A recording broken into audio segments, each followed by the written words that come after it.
No! Opa.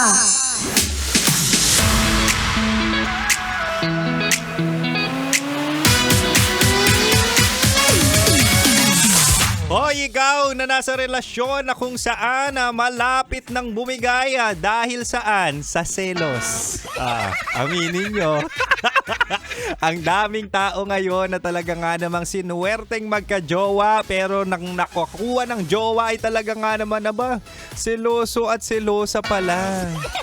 Na minsan itong mga pagseselos na to ang dahilan kung bakit hindi nagtatagal ang relasyon nyo. Kaya naman, shoutout sa'yo na single na kasi wala biglang binitawan. Huy!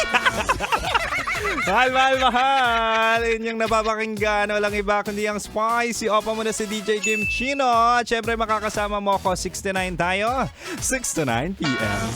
6 to 9 p.m. ako ngayon makakasama. 6 to 9 p.m. Subukan nating ayusin ang relasyon nyong tagilid. Subukan nating ayusin ang relasyon nyong gigibana. At subukan nating ayusin ang toyo o sabihin nating selos ng jowa mo. Diba? Hindi, ito mahala. Normal lang minsan sa relasyon ng selos.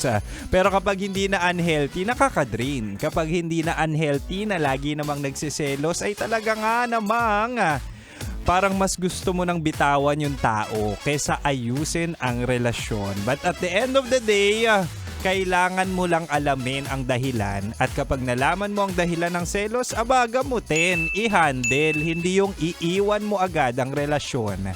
Tandaan mo sayang, ang dami mo nang nagastos dyan. Diba? Kaya naman tonight sa ating Chinitox, usapang pag-ibig mula sa Spicy Opa mo.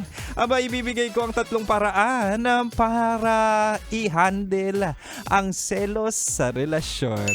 Diba? Makinig ka sa akin. Kasi expert ako mag-handle ng selos. Ang hindi ko lang na-handle dati dun sa ex ko, yung third party. Pero yung selos-selos, nagamot ko. Ito na mahal. Una, kapag nagseselos si jowa, unang-una, usap na kayo agad. Usap na agad. Deep talks. Diba? Mahilig kayo sa mga deep truths. Usapang deep parang iba pakinggan. Deep truths, ibig sabihin na yung mga katotohanan kung bakit nagseselos. Nalusot.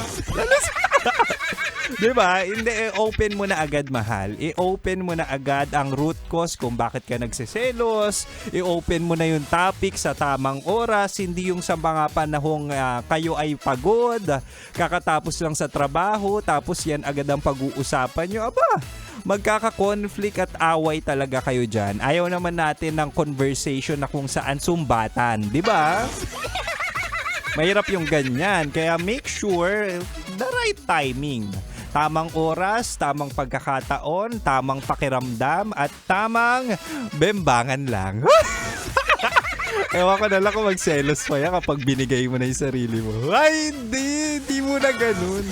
Hindi kapag may problema at pagsiselos, kausapin, tanungin at makinig at gawan ng paraan ang root cause ng selos para naman happy at may forever sa inyong dalawa. Wow! Anyway, mahal, isa pa lang yan sa bala ni Kim Chino. But for now, balik na muna tayo sa Rakrakan Music. At syempre, dito ka lang sa akin. Dito ka lang sa 90.7 Love Radio. Kailangan pa bang i-memorize yan? Basic. Metro's #1 Love Radio. Basic!